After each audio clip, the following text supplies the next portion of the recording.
Olá, pessoal, tudo bem? Sou o professor Marcelo de Física. Pessoal, na aula de hoje, a gente vai dar continuidade ao estudo da quantidade de movimento, do impulso, né? E hoje nós vamos falar na quantidade de movimento de um sistema de partículas, né? De um conjunto de objetos. Mas antes da gente falar a quantidade de movimento de um conjunto de objetos ou de um sistema, né? É conveniente, pessoal, a gente definir o que é o sistema, né? Pessoal, para cada situação que a gente vai estudar, né, para cada situação, nós devemos escolher adequadamente o conjunto de objetos que sejam relevantes, né, eh, para o que nós estamos descrevendo. Isso? Esse conjunto de objetos que é relevante, né, para o que nós estamos descrevendo, a gente chama de sistema, né? Então, o sistema é um conjunto de objetos, né, é relevante e mantém alguma relação entre si. Isso? Quando a gente fala de sistema, é o conjunto de objetos relevantes, né, na análise do que nós estamos querendo descrever. Né? Vamos lá. Aqui, ó, vamos supor que você tem um conjunto, um sistema de N partículas, né? Aqui, ó, cuja quantidade de movimento num determinado instante é Q1, aqui, ó, partícula 1, Q1, partícula 2, Q2, partícula 3, Q3, partícula 4, Q4, por aí vai. Né? Para eu calcular a quantidade de movimento do meu sistema de partículas, basta eu fazer uma soma vetorial. Deixa eu mudar a cor aqui. Basta eu fazer uma soma vetorial da quantidade de movimento de cada uma das partículas que compõem o meu sistema. O que significa isso, pessoal? A quantidade de movimento é uma grandeza aditiva. Né? Olha lá, quantidade de movimento é uma grandeza aditiva. Por que a gente diz que a quantidade de movimento, né, é uma grandeza aditiva? Né? Porque a gente pode somar vetorialmente a quantidade de movimento de cada uma das partículas que compõem o meu sistema de partículas. Né? Quantidade de movimento é uma grandeza aditiva. Né? O que significa isso, pessoal? Significa dizer que eu posso somar vetorialmente a quantidade de movimento de cada uma das partículas que compõem o meu sistema de partículas. Legal? Lembrando, pessoal, que a quantidade de movimento é uma grandeza vetorial. Quando eu quero calcular a quantidade de movimento de um sistema de partículas, eu vou fazer uma soma de vetores. Legal? A soma vetorial, quantidade de movimento de cada uma das partículas que compõem o meu sistema. Beleza? Então, aqui, ó, vamos ver um caso. Esse caso aqui é um caso básico, por quê? Eu tenho um sistema, ele é formado por duas partículas A e B. Partícula A, cuja massa é 2 kg, uma partícula B, cuja massa é 4 kg. Elas se movem sobre uma mesma linha reta, em sentidos opostos.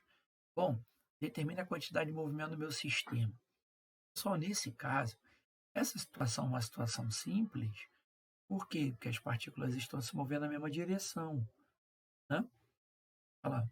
Quando as partículas se movem na mesma direção, eu posso dar um tratamento escalar para uma grandeza que é vetorial. O que significa isso? Eu posso somar algebricamente. Poxa, professor, o que é somar algebricamente?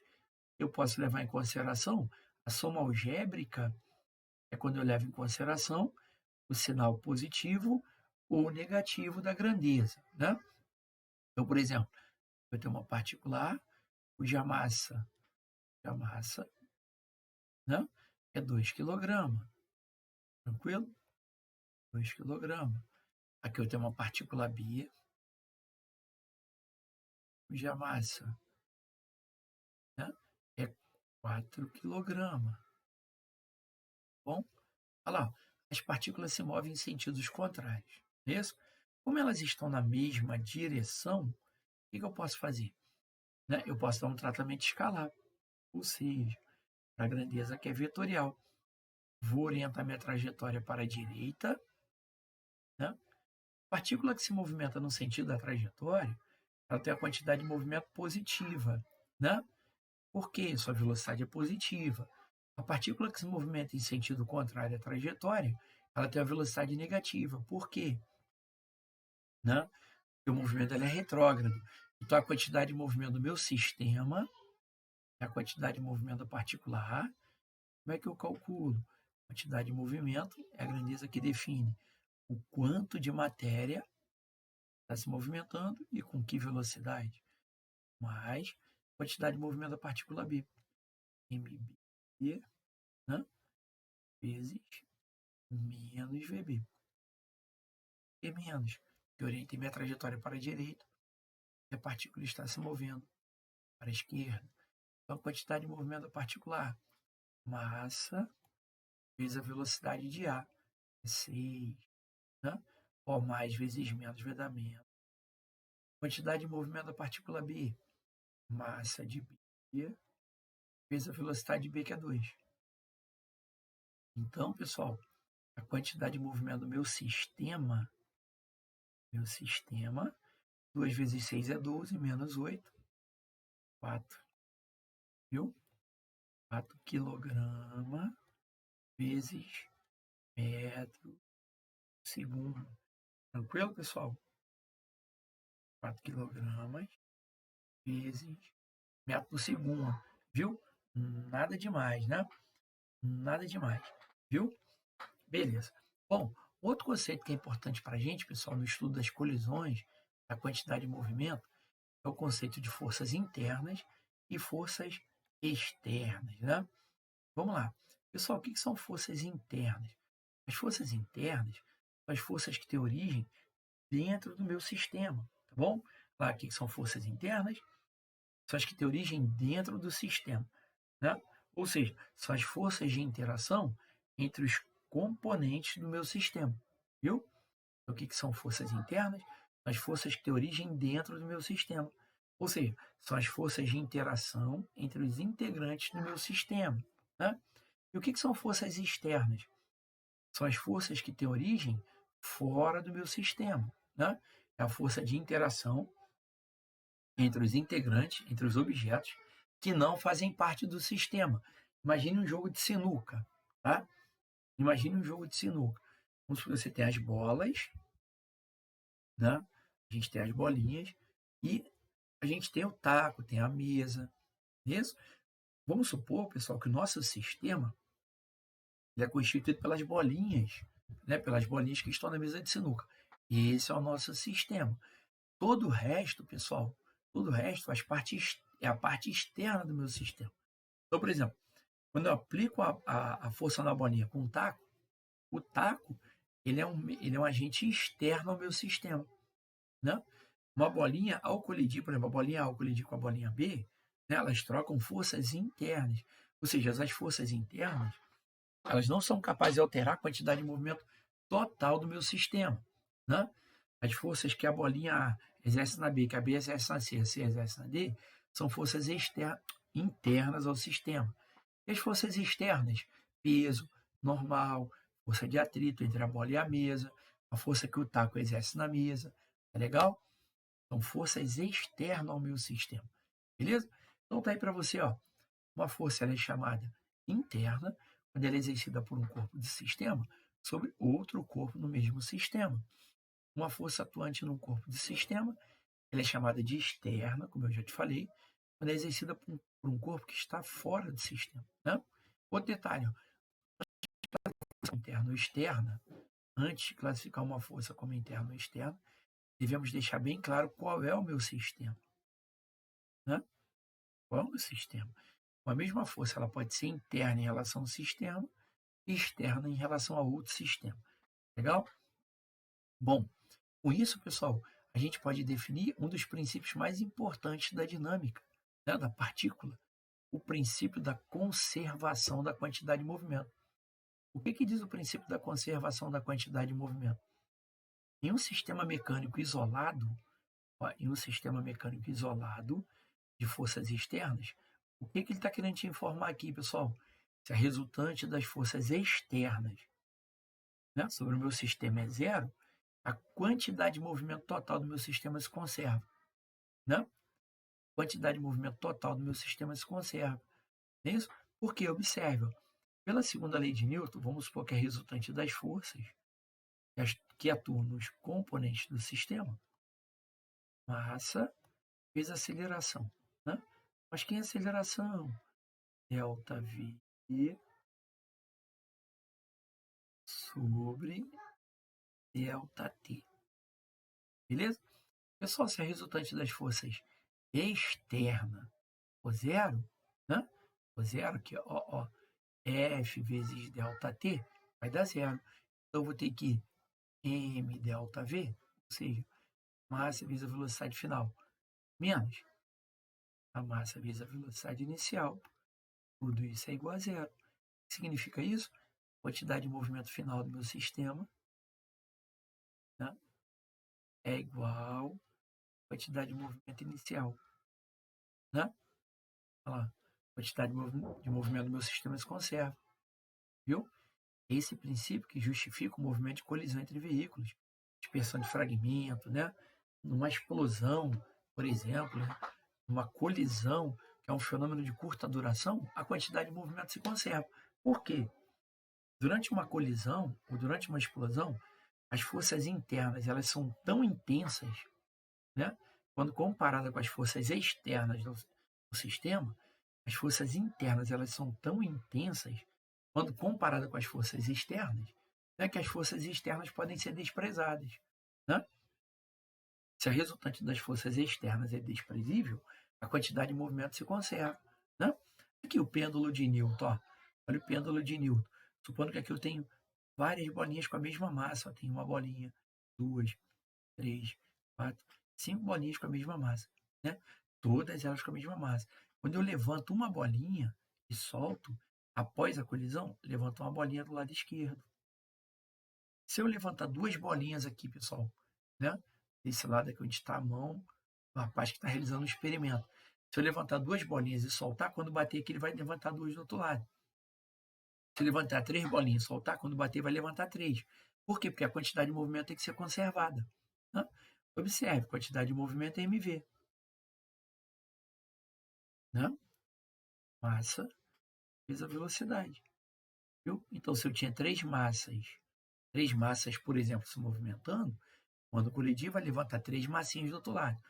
Se uma massa está em movimento, quando colidir, vai levantar uma massa do lado esquerdo. Viu? Tranquilo? Ou seja, em toda colisão, toda explosão, a quantidade de movimento se conserva. Por quê?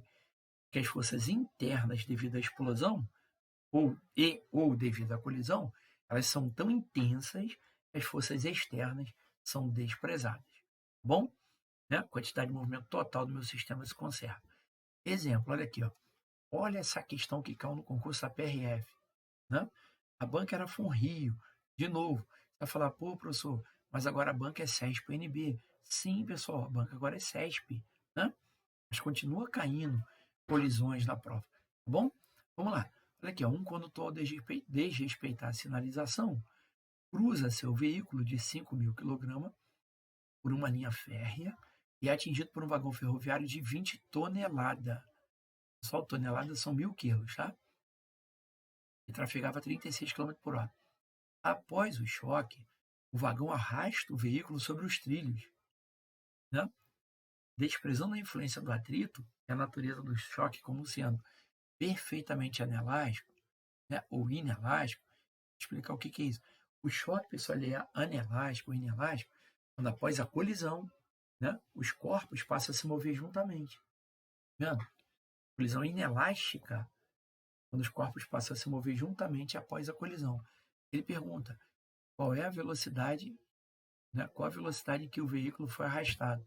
Ou seja, após a colisão, eles passam a se mover juntamente. Mas em toda colisão, a quantidade de movimento se conserva. Então, o que a gente vai fazer? Aplicar o princípio da conservação. Ou seja, a quantidade de movimento no início, antes da colisão, tem que ser igual à quantidade de movimento no final, após a colisão. Antes da colisão, né, o vagão estava em movimento. O vagão tem 20 toneladas, se movia com 36 km por hora. Vamos passar para metro por segundo? Vamos. Por quê? Ele está me dando a resposta em metros por segundo. Legal? Pois como é que eu passo de quilômetro por hora para metro por segundo? Só dividir por 3,6. Tá bom, pessoal? Só dividir 3,6. E o contrário, multiplico por 3,6. Beleza? Vamos lá. Então, a quantidade de movimento do vagão no início. Quantidade de movimento MV. Massa do vagão, 20 mil quilos, ó, né, que é 20 toneladas. 10 a 3. Isso? Vezes a velocidade do vagão, ó, 36 km por hora. Passando para metro por segundo, só dividir por 3,6 vai dar 10. Né? Após a colisão, o vagão e o automóvel passam a se mover juntamente, a colisão é inelástica. Né? Então, a massa total do conjunto agora que está se movendo, 20 toneladas, 20 mil quilos. 20 mil quilos mais 5 mil quilos, 25 mil quilos.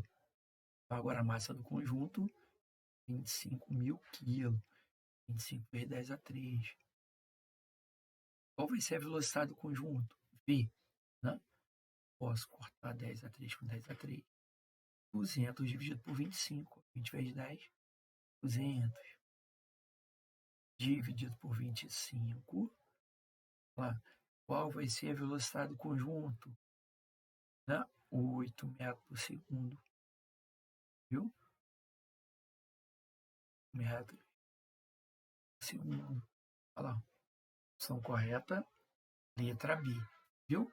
Em toda colisão, a quantidade de movimento se conserva. Tá bom, pessoal? Falou em colisão, conserve a quantidade de movimento do sistema. Beleza? Vamos ver a questão número 20. Olha só. Um caminhão carregado, massa total 20 mil quilos, né? Massa total 20 mil quilos. Olha lá. Se desloca numa pista molhada, né? Com velocidade de 110 km por hora. No semáforo à frente, colide com um carro de 5 mil quilos parado no sinal. Colidiu, desprezando o atrito entre os pneus e a estrada, sabendo que após a colisão, o caminhão desprezou o atrito. Por quê, pessoal? Porque ele está desprezando a resultante das forças externas, que é todo o meu sistema de partículas. É o meu sistema, é o caminhão e o carro. Né? Força-peso, força normal e força de atrito são forças externas ao meu sistema. Né? Então, se ele desprezou a resultante das forças externas, a quantidade de movimento do meu sistema vai ser conservada. O que eu vou fazer? Quantidade de movimento antes da colisão, né? Quantidade de movimento no início tem que ser igual à quantidade de movimento do meu sistema no final, após a colisão. Quantidade de movimento no início é a quantidade de movimento do caminhão. 20 mil quilos, 20 vezes 10 a 3. Né? Com que velocidade o caminhão se movia? 110. Isso? Após a colisão, o conjunto passa a se mover. A massa do conjunto, 25 mil quilos. 25 vezes 10 a 3. Né? Porque é uma colisão inelástica. Agora o caminhão e o carro são arrastados. Qual é a velocidade do conjunto? V. Né? V. Olha lá. Posso cortar quem? 10 a 3, 10 a 3. Né? Ó, 110 por 25, quanto é que vai dar isso? 110 por 25 vai dar... 110 por 25 vai dar... Peraí, vamos ver. Peraí, vamos fazer a continha.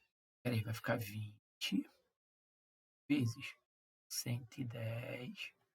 E a continha? Dividido por 25. Né? É igual a V. Né? Ó, 20 por 5 vai dar 4. 5 por 5 aqui vai dar 5, né? 110 por 5 dá 22. 22 vezes 4, 88. Olha lá. Certo. Então, qual é a velocidade do conjunto após a colisão? Do meu sistema após a colisão. A velocidade do meu sistema é 88 km por hora. Certo. Né? Certo. Olha lá, a velocidade do conjunto após a colisão, 88 km por hora. Sim, verdadeiro. Bom, agora vamos ver a questão da PRF. Né? Rapidamente, pessoal. Vou te mostrar agora uma questão da PRF. Rapidinho. Bom, olha essa questão da PRF. A gente vai voltar depois de fazer as outras. Legal, pessoal? Olha aí, essa daí é da CESP, concurso da PRF 2019. Olha o que ele diz. Um veículo de 1.000 kg de massa e se desloca sobre uma pista plana, faz uma curva circular de 50 metros de raio, com velocidade de 54 km por hora.